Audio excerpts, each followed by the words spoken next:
Enough about the asynchronous code. Let's move on to another pretty nice feature provided by Vitest and also by Jest.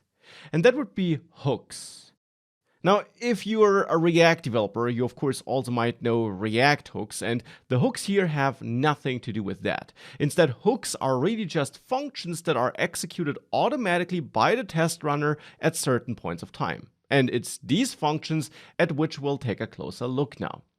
For this, again, you find a new folder attached, the hooks folder, which you should download and move into the project folder.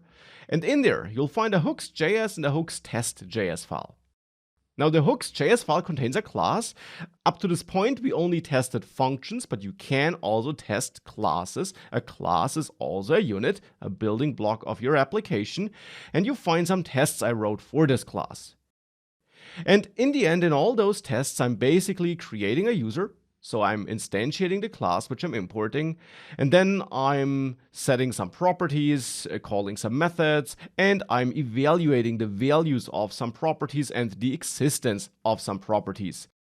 For this, I'm also using a brand new to method, which we haven't seen before, the toHaveProperty method, which simply checks whether an object, in this case the user object, which is based on the user class, has a property with a certain name.